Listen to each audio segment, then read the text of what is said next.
안녕하세요. 오늘도 사연 살롱을 찾아주셔서 감사합니다.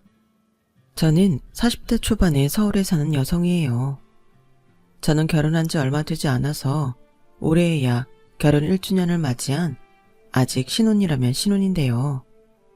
남들보다 좀 늦은 나이에 결혼했지만 제 인생에 진짜 짝을 만났다고 믿기 때문에 다른 사람이 늦게 결혼했다 어떻다 뒷말을 해도 저는 엄청나게 만족하고 있어요. 어차피 제 인생인데 남들에게 보여주려고 결혼하는 거 아니잖아요.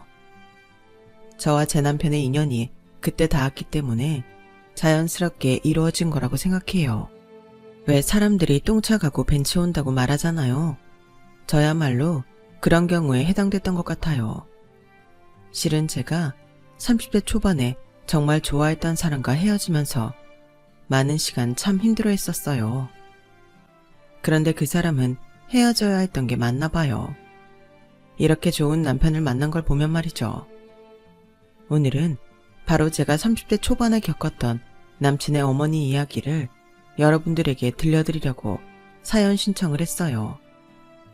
저의 부모님은 같이 사업을 하셔서 부자들이 많이 간다는 명품 편집샵들을 운영하셨어요. 그리고 노년에 접어드시면서 편집샵을 냈던 건물 중 2개를 구입하실 정도로 재정적으로 풍요로우셨어요. 엄마는 그중 한 곳 근처에 브런치 카페를 내신다며 제가 운영을 해보면 어떠냐고 하시더라고요. 경서, 너도 회사 다니는 것보다는 사업하는 게 좋다고 했잖아. 우리는 네가 편집샵을 물려받아도 좋은데 네가 외식 사업에 관심이 있다고 했으니 한번 해봐. 보니까 편집샵 손님들이 친구들하고 같이 와서 쇼핑하고 차 마시러 가거나 밥 먹는 일이 많은 것 같아서 편집샵 건너편 건물에 브런치 카페를 내려고 하거든. 사람들이 같은 건물에 있는 데보다는 다른 건물의 카페를 더 많이 가더라고. 그래서 일부러 건너편에 있는 건물 1층에 브런치 카페를 낼 거야. 엄마 생각은 정말 좋은데 그래도 내가 경영에 대해 뭘 아는 건 없잖아. 여태까지 책으로만 배웠지 실제로 해본 적이 없는데 갑자기 운영부터 하면 제대로 못하고 망할 수도 있어. 그러니까 브런치 카페 해본 사람이 매니저를 하고 나는 그 사람 바로 밑에서 배우면 좋을 것 같아.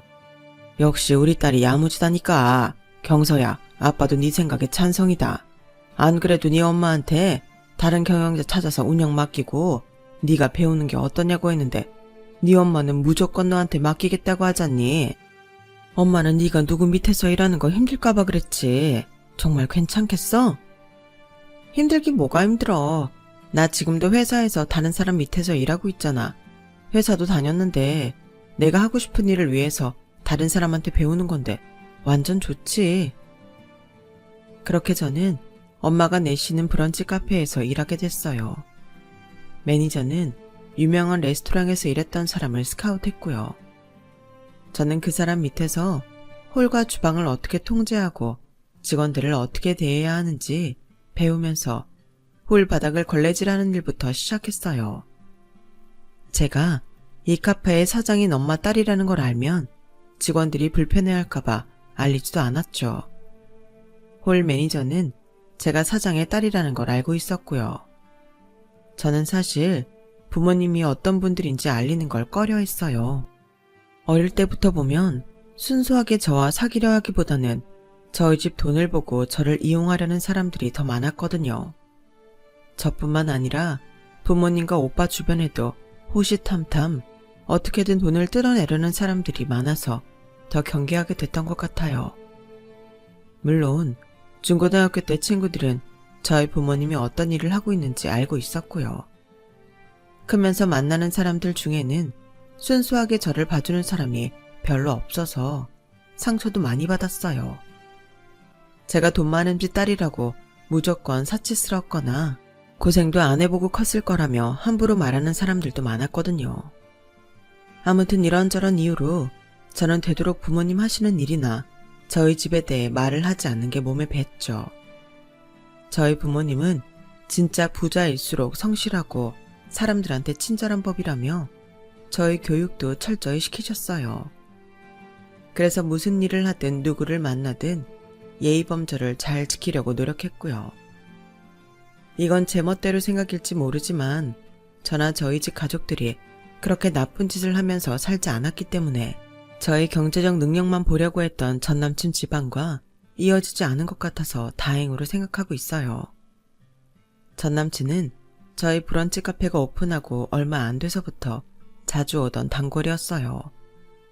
저희 카페는 아주 일찍 오픈했기 때문에 제가 새벽에 제일 먼저 나와서 간판을 내놓고 바닥을 닦고 카운터 볼 준비를 했거든요. 남친은 출근길에 가끔 홀 바닥을 닦는 저와 마주쳤고 어느 순간부터는 서로 눈인사를 하게 됐어요.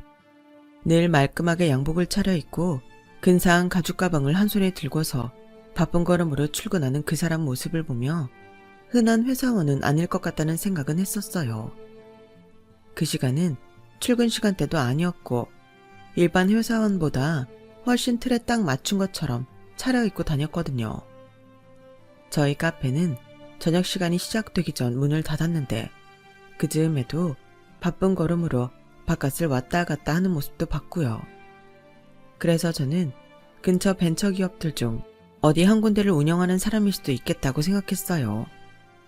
한 번은 저희 카페가 마지막 주문을 받고 막 마감을 했는데 그 사람이 헐레벌떡 들어오더라고요. 죄송한데 지금 식사 안 되나요?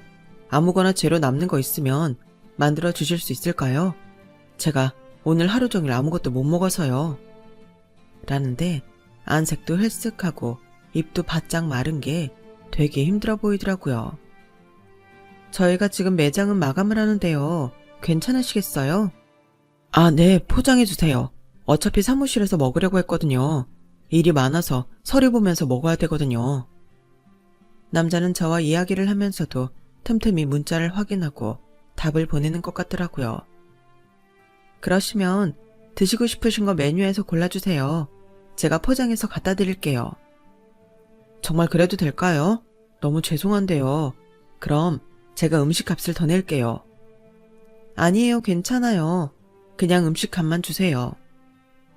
남자는 몇 번이나 고맙고 죄송하다고 인사를 하며 결제를 했고 저는 남자가 고른 음식을 주방에 직접 말하고 음식이 나오자마자 포장을 해서 갖고 갔어요. 남자 사무실을 가보니 그 사람은 큰 로펌의 변호사였어요. 그리 크지 않은 사무실에 서류가 잔뜩 쌓여 있는데 책상에 앉아서 일을 하느라 정신이 없더라고요. 어휴, 제가 하마터면 못 알아볼 뻔했네요. 정말 감사합니다. 이쪽으로 주세요. 맛있게 먹을게요. 혹시 나중에도 드시고 싶은 게 있으시면 미리 연락만 주세요. 저희가 배달은 안 하는데 손님은 워낙 단골이시기도 하니까요. 몇몇 단골분들은 바쁘실 때 저희가 이렇게 직접 갖다 드리거든요. 아, 정말요? 너무 잘 됐네요. 그 카페 음식이 제 입에 참 잘 맞아서 좋아하거든요. 앞으로 종종 부탁드릴게요. 그렇게 그 남자와의 인연이 본격적으로 시작되었어요. 남자는 정말 밤낮을 가리지 않고 일에 매달려 사는 것 같더라고요. 그럼에도 법원에 가거나 의뢰인을 만나러 가는 경우가 아니면 점심은 꼭 저희 카페에 와서 먹었어요. 갈 때는 커피도 주문했고요. 저는 일주일에 2번쯤은 남자의 주문을 받아서 저녁 시간에 그 사람 사무실로 포장 배달을 갔어요. 그러다가 어느 날 그 사람이 이러더라고요. 경서씨, 저랑 진지하게 만나보실래요? 저 사실 전부터 경서씨한테 호감 많았거든요. 저 알고 보면 괜찮은 놈이에요. 바쁜 게 좀 흠이라면 흠이지만요. 실은 저도 늘 말끔하게 차려입고 다니는 그 사람에게 호감이 있었기에 바로 그러겠다고 했어요. 어쩌면 변호사라는 직업 때문에 사귄 거 아니냐고 하실지 모르지만 저는 변호사를 그다지 좋아하지 않았었거든요. 부모님이 일 때문에 변호사 사무실 몇 번 간 적이 있는데 다들 수임료만 비싸게 받고 굉장히 머리 굴르면서 일하는 사람들로 보여서 솔직히 재수없다고 생각했었어요. 저희 집이 꼭 무슨 사자 들어간 직업을 가진 사람을 눈치집히게 선호하는 집안도 아니었고요. 그런데 그 남자를 만나고서는 직업은 보이지도 않더라고요. 사람이 좋으니까 제가 싫어했던 건 아무 문제가 되지 않았어요. 저는 사귀면서 몇 번이고 제가 그냥 카페 직원이 아니라 사장인 엄마 딸이고 근처 건물의 건물주가 부모님이라고 말하라고 했지만 좀처럼 입이 떨어지지 않았어요. 한편으로는 사귀다가 헤어질 수도 있는데 괜히 내가 잘 사는 걸 떠벌리게 되는 것 같아서 주저한 것도 있고요. 그런데 헤어지기는커녕 저희는 서로를 너무 좋아하게 됐고 결국 결혼을 약속하는 사이로 발전하게 됐어요. 결혼하자고 말은 했지만 남친은 너무 바쁜 사람인지라 저희 카페에서 얼굴 보는 게 다인 날이 더 많았죠. 그럼에도 어떻게 날짜를 잡아서 양쪽 집안에 인사부터 드리자고 했어요. 제가 남친 집에 먼저 가겠다고 해서 날짜를 조율하고 있었는데 오후에 갑자기 남친이 카페로 찾아왔어요. 오늘 저녁에 시간 좀 내줘. 엄마가 경서 보고 싶다고 이 근처로 오시겠대. 괜찮지? 응? 좀 당황스럽긴 한데 오신다는데 어떻게 안 뵐 수 있어. 알았어. 이따 갈게. 어디로 가면 돼? 그렇게 저는 아무 준비도 하지 못한 채로 남친의 어머니를 만나러 약속 장소로 나갔어요. 남친의 아버지는 몇 년 전 돌아가셨고 지금은 어머니랑 남친 둘이서만 같이 산다고 했어요. 형네 부부가 집에서 10분 거리에 있는 곳에 살고 있고요. 남친의 형과 형수는 같이 대기업에 다닌다고 하더라고요. 저는 오빠가 증권회사 다닌다는 것 외에 부모님이 건물주이고 편집샵을 여러 개 운영한다는 말을 오늘 할지 다음에 할지 머릿속으로 생각하고 있었어요. 그런데 남친 어머니를 보자마자 긴장해서인지 아무것도 생각이 나지 않더라고요. 남친 어머니는 정말 화려한 분이었어요. 옷차림뿐 아니라 가방이나 귀걸이, 반지, 목걸이 이런 거 전부 시선이 저절로 쏠릴 정도로 눈에 띄는 걸 했더라고요. 저는 얼떨떨한 상태로 남친이 소개하자마자 인사를 했어요. 안녕하세요 어머니.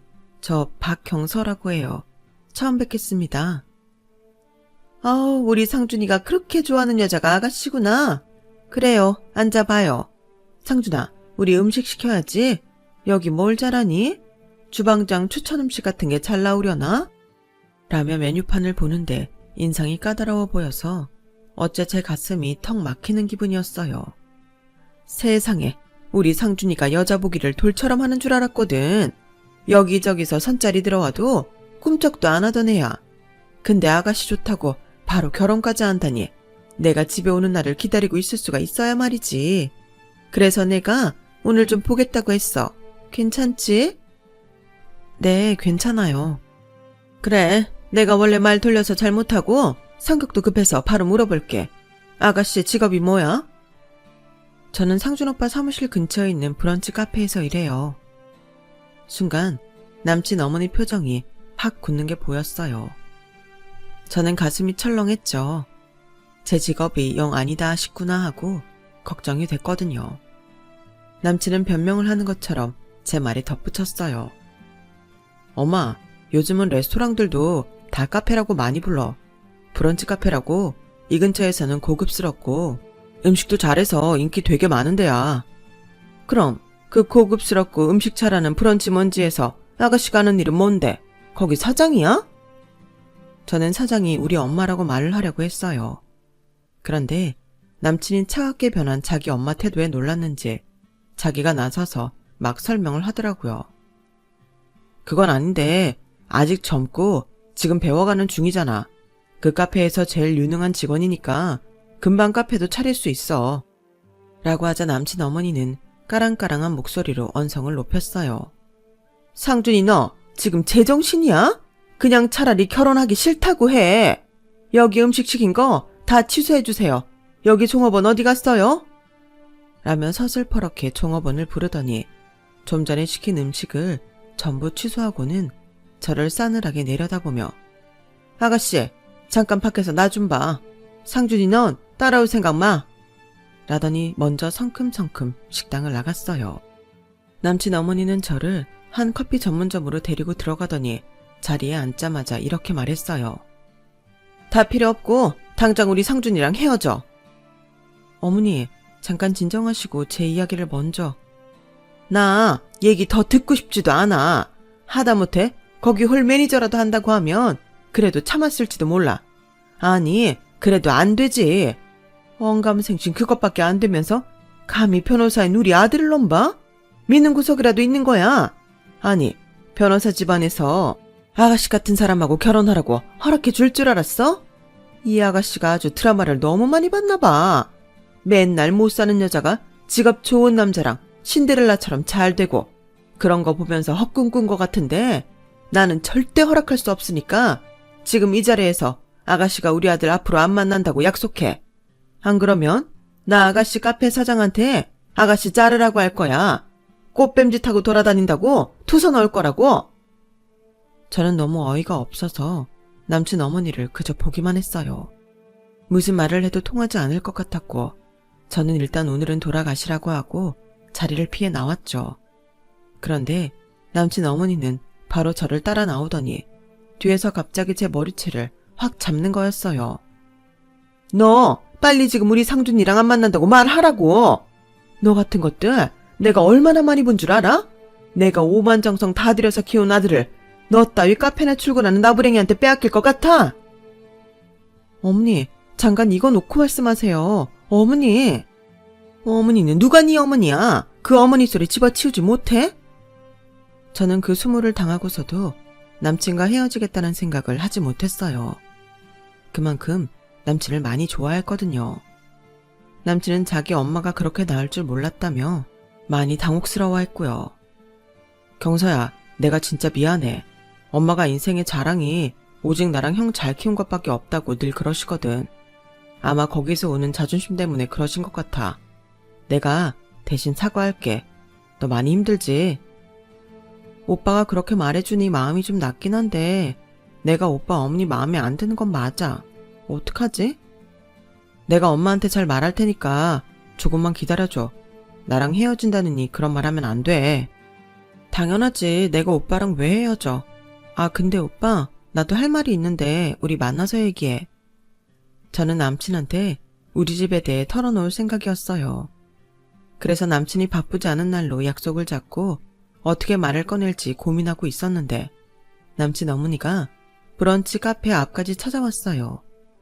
손가락으로 까딱까딱 나오라는 신용을 해서 나갔더니 내가 그래도 아가씨 아는 사람들 앞에서 망신당할까봐 밖에서 보자고 하는 거니까 잔말 말고 따라와. 라며 무작정 앞장서서 횡단보도를 건너더라고요. 그러더니 길거리에서 팔짱을 끼고서 저한테 이러는 거였어요. 아가씨는 내 말이 우스워? 왜 헤어지겠다는 말을 안 해? 내가 결심이 서면 연락하라고 전화번호도 줬잖아. 죄송한데 저 상준이 오빠랑 같이 있고 싶어요. 그래서 제가 드리고 싶은 말씀이 있는데요. 저희 집이 실은 그럼 너 30평짜리 아파트에 상준이 타고 다닐 외제차 해와. 네가 그거 해올 수 있다고 하면 일단 며느리 후보로는 넣어줄게. 네? 30평짜리 아파트에 외제차요? 그걸 저보고 하라고요? 못하겠지? 그러니까 헤어지라고. 네가 어디서 또 상준이 같은 변호사 신랑감을 만나볼 거야?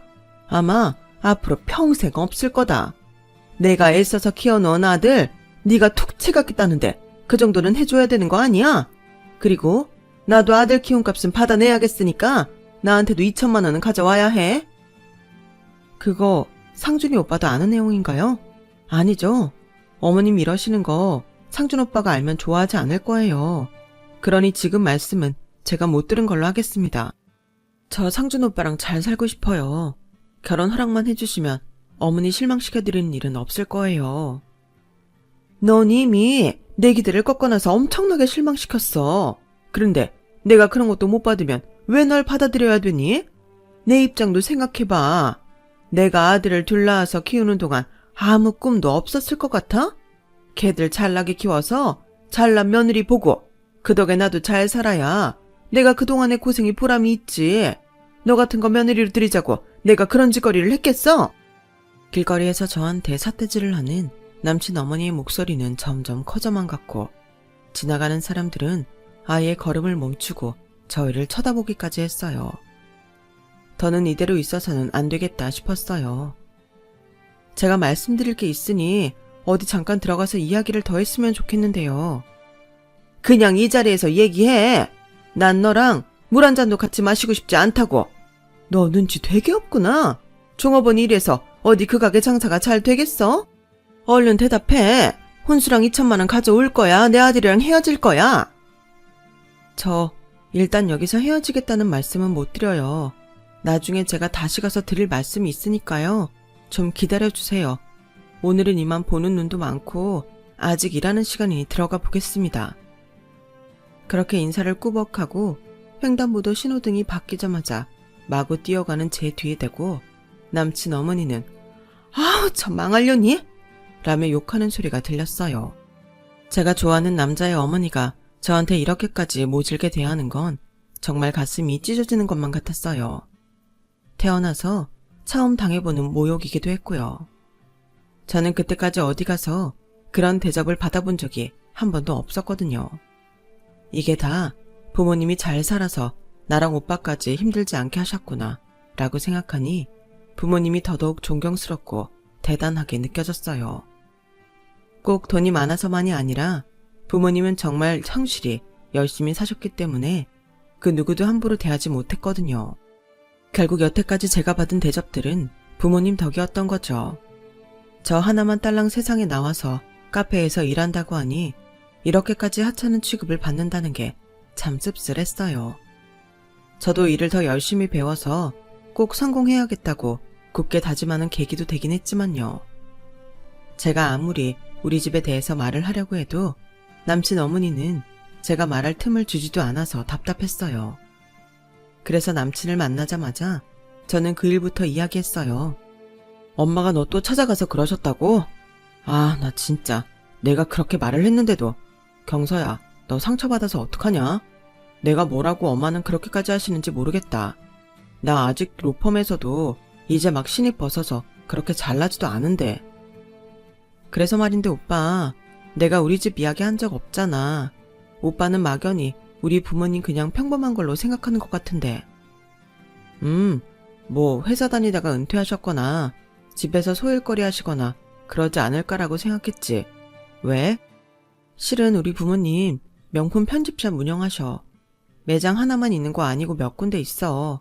그걸로 돈 버셔서 건물도 2개 있고. 지금 우리 카페도 엄마가 사장이야. 나는 카페 경험이 없어서 지금 매니저한테 일 배우려고 직원으로 있는 거야. 제 말에 남친은 한동안 아무 말도 못하고 눈만 꿈뻑꿈뻑 하면서 저를 쳐다보더라고요. 오빠, 왜 그래? 내가 그동안 숨긴 건 정말 미안한데 일부러 그랬던 건 아니었어. 계속 말하려고 했는데 어떻게 말할 기회를 자꾸 놓쳐버렸네. 아, 그랬구나. 그럴 수 있지 뭐. 이거 내가 아무리 변호사면 뭐하냐. 나는 그냥 월급쟁이고 네가 훨씬 잘 나가는데. 에휴, 우리 엄마 이 사실 알면 어쩌려고 그러셨는지 모르겠네. 오빠, 근데 어머니가 내 배경 모르고 날 좋아하기는 힘드실까? 오빠 어머니가 나를 우리 부모님하고 배경 말고 나 자체로 인정해 주셨으면 좋겠거든. 아니야. 엄마한테 네 진심을 잘 전달해 볼게. 그러면 엄마도 너 이해해주고 좋아하실 거야. 그리고 내가 같이 만날 자리 마련해 볼게. 하지만 남친의 설득은 실패로 끝난 건지 남친 어머니는 길에서 남친과 실랑이를 하다가 차도로 넘어지는 바람에 응급실에 실려갔다는 거였어요. 오빠, 어머니 괜찮으셔? 많이 다치신 거 아니야? 아, 다행히 신호등 파란불로 바뀔 때여서 차들도 멈추고 있었거든. 엄마가 넘어지니까 차들도 바로 브레이크 밟아서 범퍼에 살짝 닿은 것 같아. 너무 걱정하지 않아도 돼. 어머니, 나 정말 싫으신가 보다. 어떡하지? 지금은 그런 걱정하지 말고 있어. 엄마랑 만나는 건 나중에 다시 정하자. 내가 다시 연락할게. 마음 편하게 갖고 있어. 하지만 저는 남친 어머니가 걱정이 됐어요. 아무리 범퍼에 살짝 닿았다고 해도 차 사고인데 나이 많으신 분은 더 아프실 게 분명했고요. 그래서 무작정 남친 어머니가 있다는 병원 응급실로 가서 남친 어머니 이름을 대고 지인이고 병문안을 왔다고 했죠. 그렇게 해서 남친 어머니 입원실을 찾아가는데 남친 어머니가 병원복을 입고서 정원에서 누군가 이야기를 하더라고요. 갑자기 왜 그랬는지 모르겠는데 그 이야기를 엿듣고 싶어서 조심스럽게 다가가 기둥 뒤에 몸을 숨기고 이야기를 들었어요. 세상에, 상준이가 그러는데 그 여자의 부모님이 아주 알아주는 부자라고 하더라고. 내가 그래서 슬쩍 알아봤거든. 그랬더니 세상에 말도 마. 그런 알부자 또 없겠더라고. 게다가 그 여자애도 그냥 카페 직원이 아니고 엄마가 사장에 나중에 그거 경영하라고 지금 배우고 있는 거래. 어머, 그런데 너 그렇게 난리를 쳐놔서 어떡해. 상준이가 그러는데 걔가 나한테 자기 모습만 보고 인정받고 싶다고 그랬대. 웃기지 않니? 내가 그래서 일부러 횡단보도 노란불 바뀌는 거 보고 얼른 쇼 좀 했지. 그러다가 진짜 차 범퍼에 닿을 줄은 몰랐는데 그 덕에 이렇게 팔에 탁구공만한 혹이 생겼으니 지가 나한테 더 미안하지 않겠어? 한 번 더 난리 쳐주고 길을 확 꺾어서 받을 거 받은 다음에 네가 그런 집안 딸이었구나 하고 받아준 척 해야지 뭐. 아우, 자기 이럴 때 보면 진짜 계산적이야. 얄미워. 나한테는 그러지 마. 그러면 진짜 절규할 거야. 내가 아무한테나 그러나 어차피 모르는 척 하는 거 좀 이용하자는 거잖아. 생각해보니 재밌네. 저는 너무 소름이 돋았어요. 그리고 그 순간 아무리 남친이 좋아도 저런 집에 며느리로는 못 들어갈 것 같다는 생각이 들었고요. 그리고 한 번 더 난리치겠다는 남친 어머니의 계획은 생각보다 더 빠르게 진행됐어요. 며칠 후 바로 팔에 깁스를 하고 카페에 나타났거든요. 아가씨, 나 좀 봐. 우리 상준이랑 왜 안 헤어져? 내가 헤어지라고 했잖아. 내 말이 우스워? 아, 어머니, 여기로 오실 줄은 몰랐는데 나가서 따로 이야기하시죠. 이거 놔! 아가씨, 오늘은 내가 확답을 들어야겠으니까 얼른 대답해. 감히 카페 종업원이 언감생심 변호사를 넘봐? 아가씨가 뭔데 변호사 와이프가 되겠다는 거야? 어? 내가 그러려면 제대로 된 혼수 해오라고 했잖아.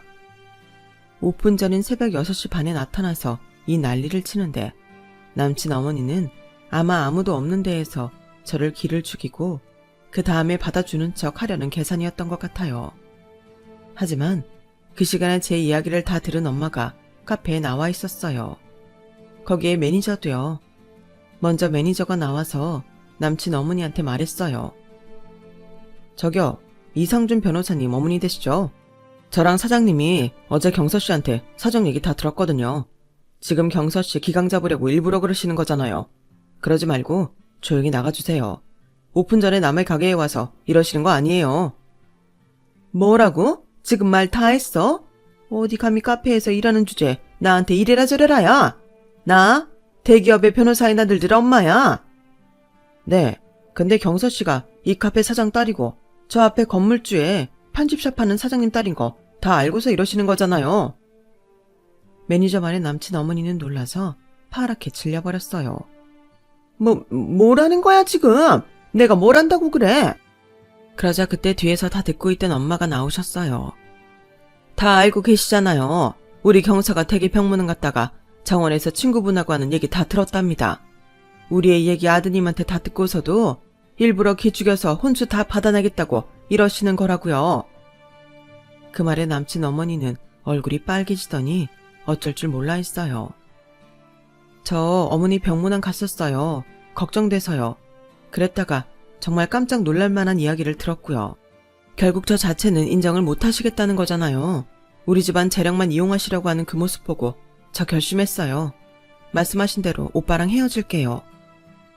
제 말에 남친 어머니는 화들짝 놀라며 저를 쳐다봤어요. 아니, 갑자기 왜? 너 죽어도 안 헤어질 것처럼 그랬잖아. 근데 왜 이제 와서 헤어진다는 거야? 왜겠어요? 대기 하는 짓을 보니 딱 사이즈 나오잖아요. 안 그래도 우리 애들 우리 집 재산만 보고 어떻게든 돈 빼먹으려는 인간들한테 상처 많이 받았어요. 그런데 시어머니 될 사람이 딱 그러고 있는데 어떻게 결혼을 하겠습니까? 아무리 당사자들끼리 좋아도 이런 결혼은 결국 불행하지 않겠어요? 그리고 제가 이 일을 알게 된 이상 결혼 절대 안 됩니다. 그런 줄 알고 돌아가세요. 어머니, 그동안 저 못마땅한데 보고 참으시느라 고생하셨어요. 이제 그러실 일 없을 거예요. 안녕히 돌아가세요. 제 말에 남친 어머니는 갑자기 제 손을 덥석 잡았어요. 얘 경서야, 아가, 네가 마음이 많이 상해서 그런가 본데 이런 일은 그렇게 즉흥적으로 정하는 거 아니야. 사부인도 그래요. 결혼이라는 문제는 신중해야 되잖아요. 저 처음부터 경서 받아줄 생각이었어요. 그래도 며느리 교육이라는 게 있잖아요. 그게 좀 심했다고 생각된다면 제가 사과할게요. 미안하다, 경서야. 며느리 교육이라는 게 30평짜리 아파트에 외제차에 현금 2천만 원 가져오라는 겁니까? 그리고 누가 누구 사부인이에요? 아주머니, 저 상준 오빠랑 헤어지기로 했어요. 그 마음 안 변해요. 상준 오빠도 그러기로 했고요. 아주머니께서 일부러 횡단보도 노란불 바뀌는 거 보고 차도로 넘어지는 척 연기했다는 말에 자기도 부끄러워서 결혼 못하겠다고 했어요. 그러니까 더 긴 말 안 할게요. 안녕히 돌아가세요. 어머, 얘, 경서야, 며느라. 아니야, 이러지 마. 사람이 한 번 실수했다고 어떻게 이렇게 매몰차게 그러니? 사부인, 제가 실수했어요. 사과드릴게요. 몰라봬서 정말 죄송합니다. 아주머니, 지금 되게 구차한 거 아시죠? 저 오빠 부를게요. 저는 바로 남친한테 전화를 해서 엄마를 모셔가라고 했고, 남친은 창피함에 저와 매니저, 그리고 엄마한테 고개도 못 들고 너무너무 실례했다고 하더니 자기 엄마를 데리고 밖으로 나갔어요. 남친 어머니는 거리에서 아주 떠나가라 소리를 지르며 남친한테 질질 끌려갔어요. 아우, 저 건물의 저 명품샵이 내 건데. 저와 남친은 그렇게 헤어지게 됐어요. 남친도 자기 엄마 등살에 제가 불행할 것 같다며 어쩔 수 없이 이별을 선택했죠. 저와 헤어지고 얼마 안 돼서 남친은 직장을 다른 데로 옮겼어요. 그리고 영영 저와는 다시 부딪히지 않게 됐네요. 남친은 그 후에 집을 나와서 엄마와 연락을 끊고 혼자 산다고 들었어요. 그 일이 있고 저도 한동안은 상처가 커서 아무도 안 만나고 일만 열심히 하며 지냈는데요. 그러다가 회사원인 지금의 남편을 만나게 됐고 너무 따뜻하고 진국에 의리 있는 이 남자한테 반해서 작년에 결혼까지 하게 됐네요. 아픔을 잊는 데 시간은 좀 걸렸지만 그래도 너무 좋은 남편의 시댁을 만나서 지금은 행복하게 잘 살고 있답니다. 제 이야기는 여기까지예요. 들어주신 모든 분들 행복하시고 건강하세요. 감사합니다. 여러분, 사연 댓글에 응원과 현명한 조언 부탁드려요. 좋아요와 구독은 저에게 큰 힘이 됩니다. 오늘도 좋은 일 가득하세요.